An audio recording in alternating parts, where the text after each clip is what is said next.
Right, good morning. Welcome to another New Way Growth ConeX LinkedIn Live. And today we have a part of our monthly topic, Unveiling the Future, Sustainability, Net Zero and the Circular Economy. And I'm going to hand over to Sam to facilitate as normal, and then I will chuck in questions as I see fit. So yes, here we go. Brilliant. Thank you very much, Adam.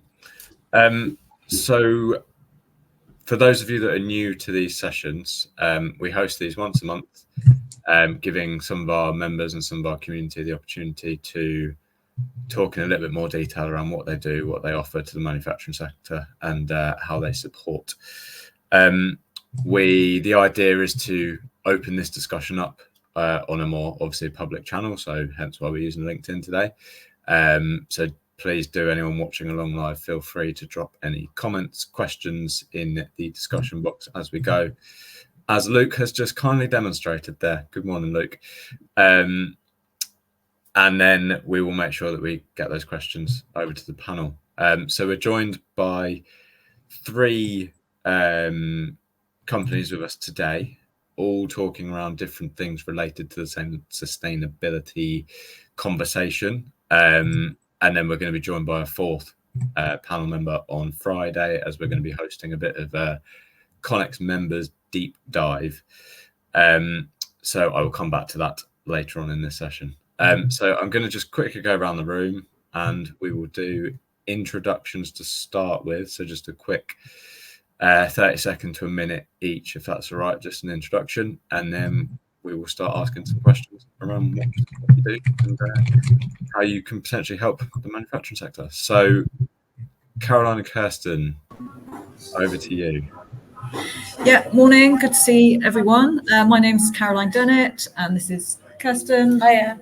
We're from Infinicity, which is a company looking to assist people with particularly new clean energy technologies to commercialise, get to the market and deploy so that we can help decarbonise the world. So we're working with lots of different parties. Everyone is welcome. So if anyone wants to work with us, please get in touch. But yeah, that's basically what we're doing with kind of, circular economy and sustainability at the heart of everything that we do. Brilliant. Thank you very much. I will loop back round for a bit of a question in a moment. David, over to you. Yeah, David Powell, Auditel. Auditel is historically a procurement organisation specialising in indirect procurement. And indirect procurement is where 90% of most companies' carbon footprints sit. So we now offer a service where we measure your carbon footprint in the first instance, tell you where your carbon is sitting in your supply chain, and then work with you to do a carbon reduction plan to international or British standards, following the GHG protocol. And it's on a long-term basis to help you reduce your overheads and reduce your carbon footprint, whether that's logistics, energy, or other waste of any sort. Brilliant. Thank you very much. And finally, Gaetan. Yes, hi, good morning to all. So I'm Gaetan, I'm the CEO of the Oak Network. We are a generative AI platform that helps businesses and manufacturers reduce their energy consumption, understand how to implement green infrastructure through data, and also provide financing for those upgrades. So that's what we do at the Oak Network. Brilliant. Thank you very much. Adam, did you have anything you wanted to add at this point? Any questions, initial questions, or do you want me to dive in? Just dive in, yeah. Should get on with it, yeah. Let's start with... I'm going to start with David, if that's okay. So I want to keep these questions a little bit away from, specific businesses and specifically what you offer. So I want to keep it as a bit of a general discussion around sustainability and some of the ideas here. So obviously there's a lot of targets being floated around. There's a lot of buzzwords around net zero, sustainability, all of that sort of thing. To make it very simple, where do you see the kind of biggest challenges that potentially UK manufacturing companies can face in this, sector where everyone's throwing all sorts of information at one another. Do you have any kind of thoughts around that in terms of challenges and what people could be looking out for to support the process? Yeah, so amongst our client base, certainly in the manufacturing sector, typically people think they know what they spend money on, and they think they've got control of their supply chain and energy. But when you start to actively try and measure it and monitor it with systems like Gaitan's Oak Network or other methods of looking at supply chains, people don't know where they're losing stuff. They don't really know what there is, and there isn't any lack of control. Just talking to a manufacturer yesterday, and we demonstrated simply from the half-hourly energy data that when they were shut down over Christmas and New Year, they still spent £2,000 in energy over those 2 weeks when they thought they were fully shut down. So they're off to now investigate that. And that's just a simple step one. So yeah, the challenges are more knowing what you can do and how to do it, and then finding suppliers that can help you do that. Yeah, it seems as though it's a very there's a lot of people entering this field, I would say, and it's finding the right people who are right for your business to ultimately support what you're trying to achieve. So which actually leads quite nicely onto Gaitan, if that's right. So David's obviously touched on it there, that you focus a bit more on the kind of data and the software solutions. There are obviously a lot of opportunities and there are a lot of solutions on the market, but how does your kind of system differentiate yourself? Absolutely. I mean, we all know that we are. I mean, I think if we look at the general, the bigger picture, that we are going through a digitalization of our energy grid, because the source of energy is now not just coming from a few sources, mainly fossil fuel. It's actually being completely disrupted. And that disruption is being powered by digitalization. Why? With data, we can actually monitor better, we can predict better, and therefore we can provide a better service to the end user. And that's really what Oak identified as the step one, is the power needs to empower the end user, and the data can be used as a co-pilot, so it helps you make better decisions. It's not the data taking decisions for you. It's just the data is going to be there for you, the end user, the decision maker, the one that needs to deliver the impact, can see what is going to happen. Just like the example David gave, it's also gives the ability to know what's happening when you might not be on the venue. So depending on the different staff, different shift that you may have, somebody might leave something on and leave and doesn't have physically the ability to tell someone, the next shift person, that this has been left on. And therefore, if there's no communication going around, and that's human problem. Human are mainly the cause of miscommunication. And what the data enables is that this miscommunication from within the business can actually be used to improve over time, to track, to implement better technologies. Because if you're like, oh, I wonder if I was to go and add an EV charger, if I was to go solar, or if I was to add batteries, how would my factory react to it? How would my usage that I have every day react to the new technology that's being implemented? The data can help, because the data, you can then run those scenarios without actually putting your factory at risk. Because it's a lot easier to run scenarios on data than run scenarios actually in the factory.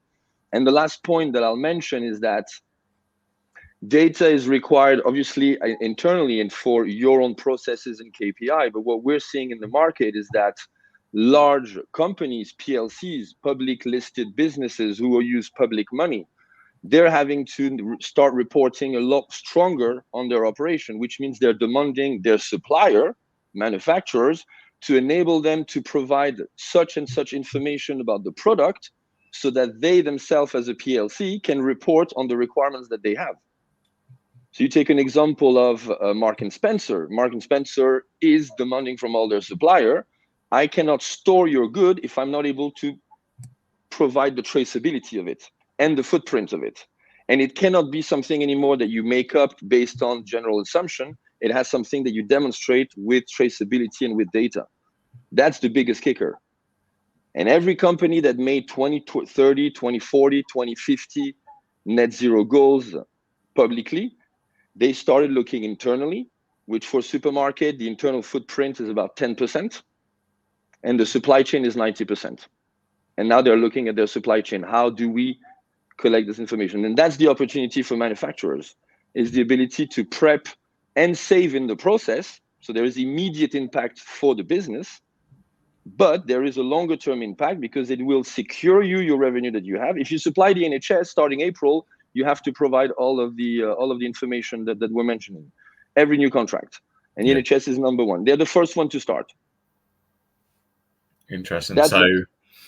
Yeah, obviously it's around how you use the data. And interestingly, on Friday, we're going to be doing a session, obviously, with Caroline and Kirsten around the sustainable customer. So that's now the people coming to you saying, I need this, this, this, this, and this to actually proceed with you. And it's coming more and more. You're going to have legislation that are pushing net zero. You're going to have the customers that are pushing net zero because they want to be more sustainable. You're going to have the very large corporate that are going to have to push it. And so the way to prepare is to have this ready, because then the factory becomes digital, and therefore you can supply a contract by demonstrating exactly what the footprint per product is. You prepare yourself for the future. It's not a cost, it's an investment. Yeah, it's a great way of looking at it. And last but not least, Caroline and Kirsten. So obviously you've said there, you've got some lovely music going on in the background. Alongside.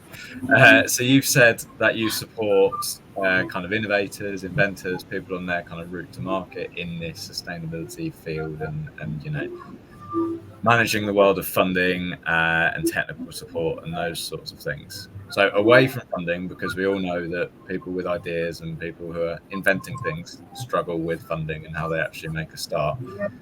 What do you think the biggest challenges that they're facing in terms of this kind of sustainability journey? So people developing products in a sustainable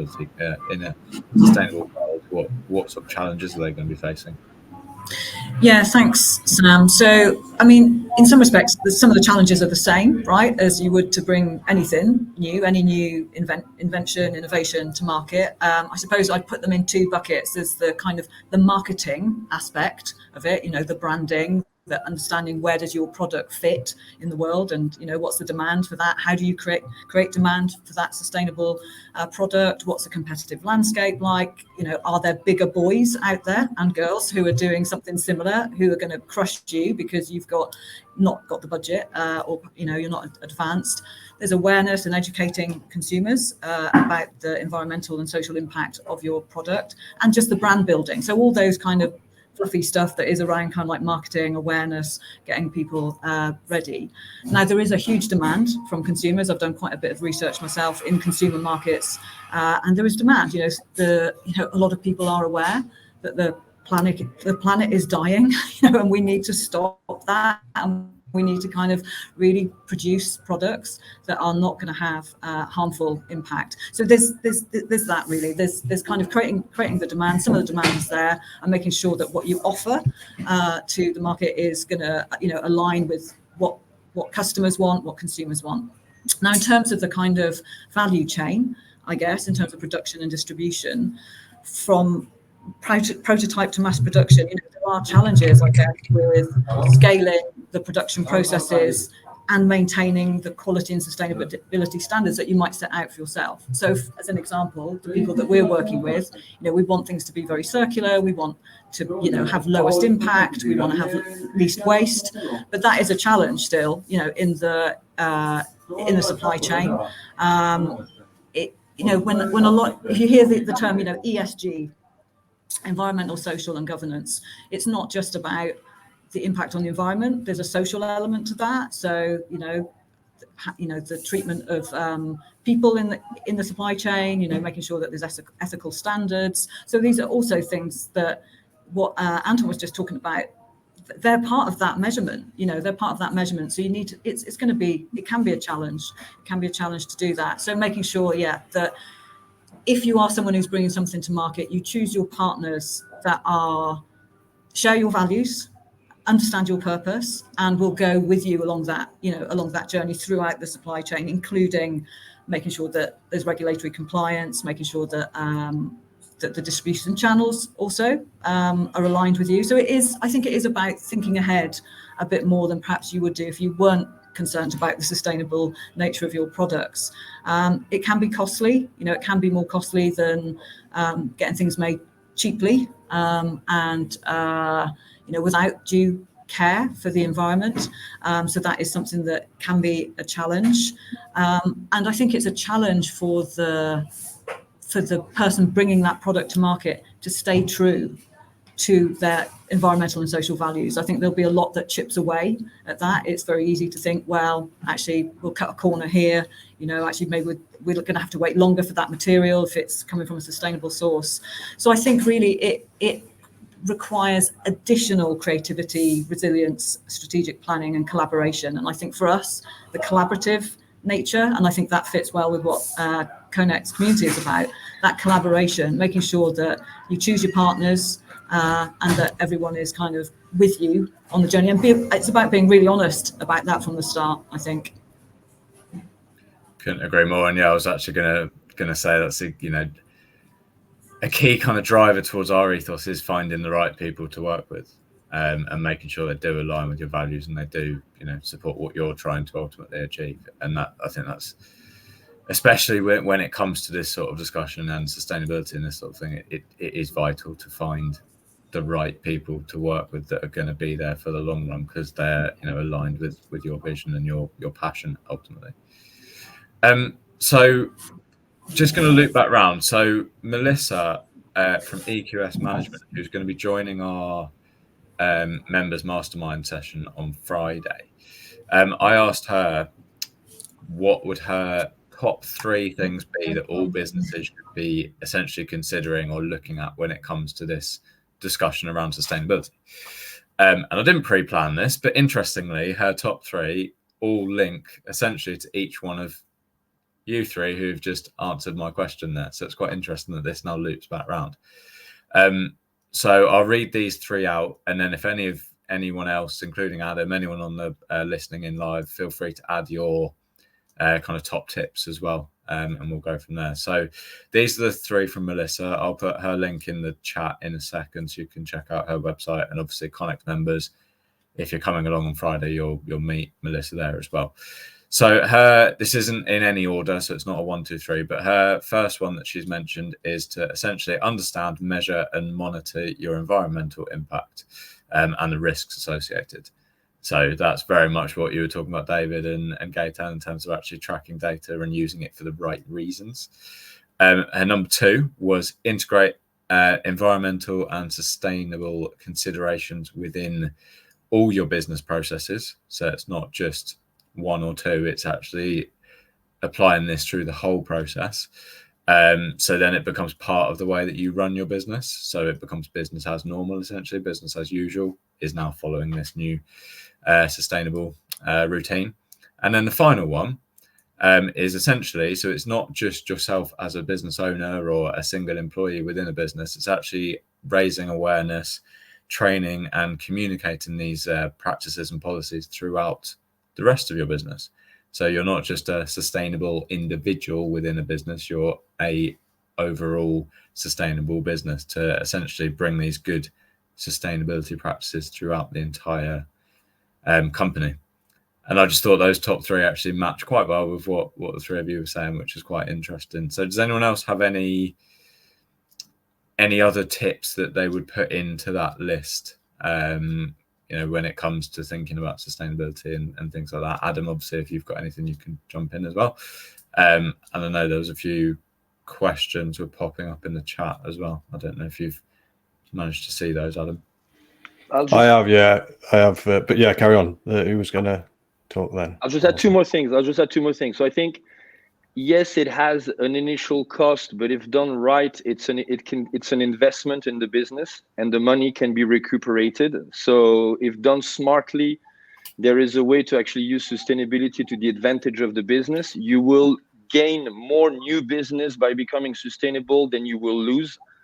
It will bring you more ability to target or facilitate more businesses. I saw a comment on EU export yes, it's coming in. Europe is imposing on any export that you have the footprint of what the product was through its manufacturing. They started with CBAM, which is a law for manufacturers of electricity, of metal, of aluminium, and cement. But it is coming because it's the only way that we can actually trace, well, this product might be a bit more expensive, but it has a way lower footprint than this very cheap product that we don't know what it is. That's the way that's the only way we can get the industry to move forward. So that's the first thing that I would say. And then when it comes to sustainability, it's about not being reactive to it, but being proactive. And data really enables proactivity.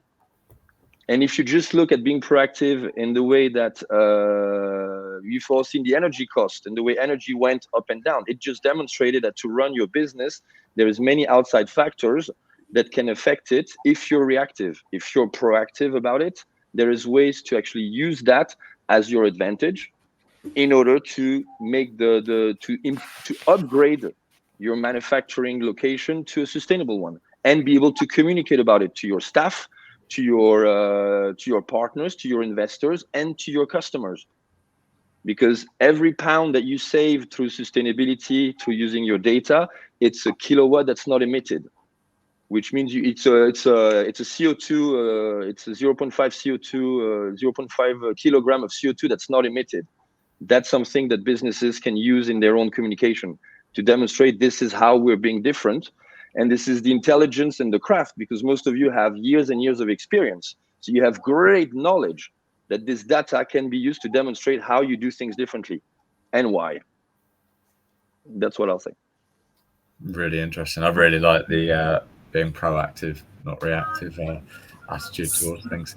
Well, there's a thing on that though, is that from a proactive versus reactive point of view, the people that set policy do not think like systems thinking process.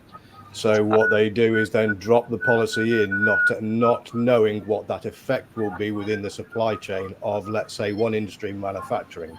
Absolutely. But when it comes to energy, causes a knock-on effect. Absolutely. But when it comes to energy, absolutely, and that's why. But if we do nothing, then we are at the mercy of their bad decision, and then we have to deal with whatever bad decision they take.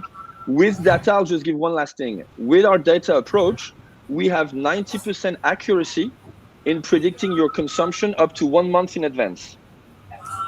Which means with that level of knowledge, the contract you'll negotiate with your supplier are going to be better by definition, because you can give your supplier better visibility from an energy point of view. But the knock-on effect into the supply chain.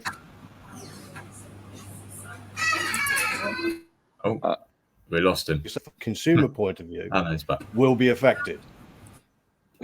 The thing that I'm saying here is you've already got the car manufacturers, the mainstream car manufacturers, already looking at their strategic maneuvers based on EV, because they know that the EV batteries are the same price or cost as a combustible engine. So there are cars being written off because the batteries are just, brand new cars being written off when they could be done because of the battery side. Then also the consumer side of how it's driving as well, because of the cost of living crisis is having effect. So the sales are softening. So there's a lot of things that are happening. Now, this is where I get into this policy side within like the EU and the governments and things like that, is start thinking strategically, start working with them and planning it out better, not just going react, bang, because it needs to. They need to strategically bloody think, and that's where the issue is for me. Part of it, no choice about it. You've got to be proactive. You've got to collect the data. You've got to understand the data. You've got to be proactive. I think that's how we empower the end consumer as the manufacturer here. Is there is strength in volume and numbers, and if you have one manufacturer, another one next door, then you're able to really demonstrate what those bring in terms of value, and how can we make sure that the value that they bring stays local. That's really what we're after.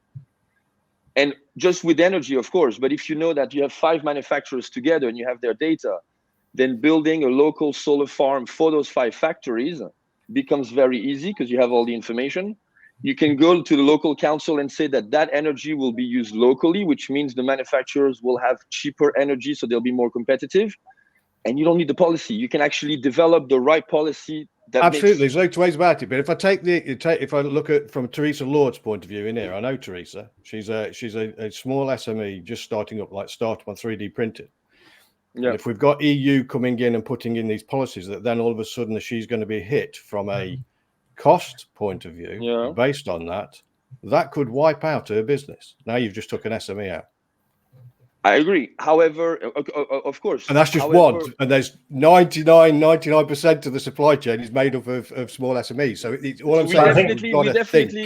We definitely want to speak to Therese, because with the way that we do it is not only we provide the data that allows her to keep selling into EU, but whilst implementing the data, we know we can reach up to 30% energy savings by better optimizing the way the factory currently works.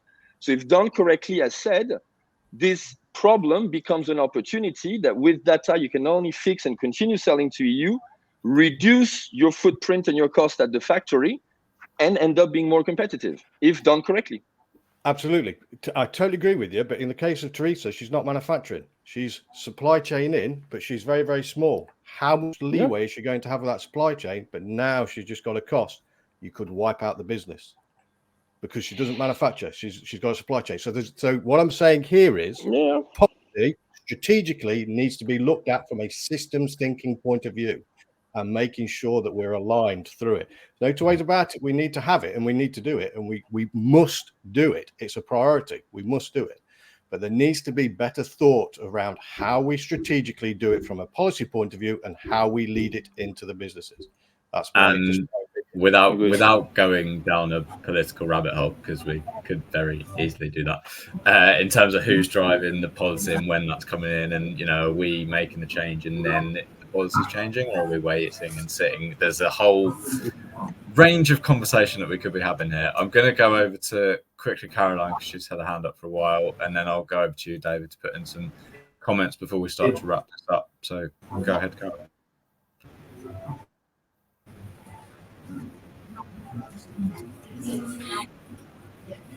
Are you there?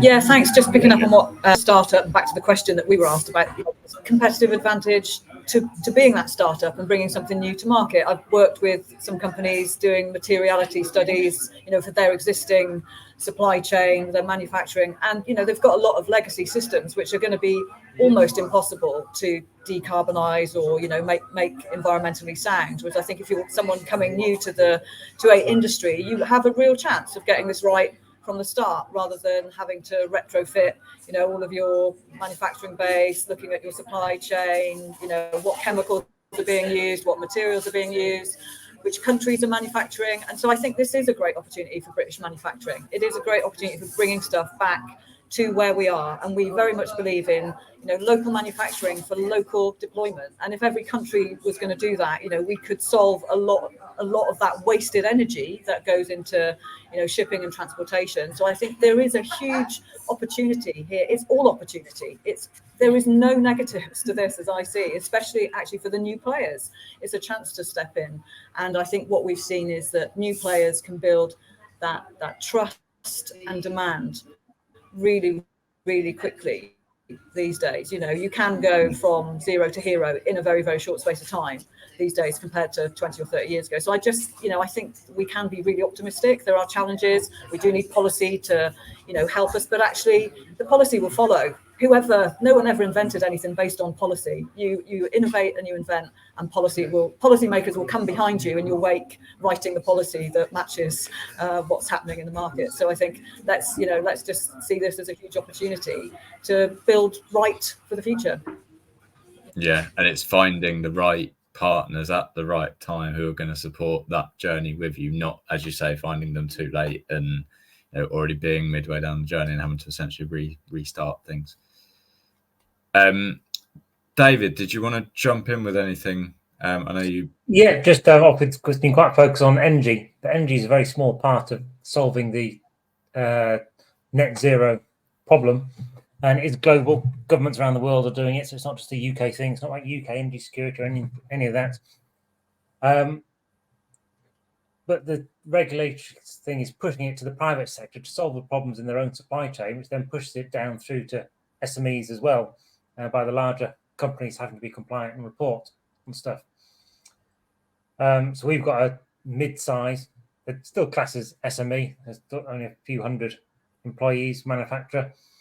And they assumed that moving to greener logistics would be more expensive. And they did their own quick calculations and worked out it's going to cost them about 30 grand extra a year. We've looked into it and we can move them to a better provider that give them choice of shipping routes. So for every single shipment, they can choose. Do they want to go by the biofuel boat? Do they want to go by electric vans locally? And they can completely control the supply chain and weigh the pros and cons for every delivery. So reliability might go down or up, a different grade. Shipping time may go down or up for each delivery, but they can choose on a per delivery or per shipping container basis what route to take, and then measure that carbon footprint, and therefore reduce the carbon footprint overall. But it's going to save them 10% of the 900 grand logistics bill. And they thought the price was going to go up to be greener. The price is going to go down to be greener, with no impact on the end customer. Yeah, that's really interesting. Very similar to what Anton's been saying as well. To give a more consumer view on it, consumers are trying to make the right choices, but the regulations are coming in to try and make consumers make the right choices. So the example I've used recently, a workshop I did last week, I went to Morrison's that morning and bought 3 bottles of wine. You may have seen my LinkedIn post last Friday on it, if you want to see the pictures of the wines. One was in a Tetra Pak from Spain, which claimed to be lower carbon footprint because it came from Spain in a Tetra Pak. One comes from New Zealand in a glass bottle, but it's bottled in New Zealand, but it does have sustainable New Zealand flag on it. And one is a British wine, which doesn't mention, it's in a tiny small print, not on their website, that the grapes are actually imported. So in what way is it British, apart from the fact that it's fermented here? So how can consumers choose when you would assume the British wine would have the lowest carbon footprint, but it's not, because the lowest carbon footprint is actually in the New Zealand one, because the glass is easily recycled, is highly recycled in general. Most people put glass in a glass recycling, and shipping is incredibly low carbon footprint.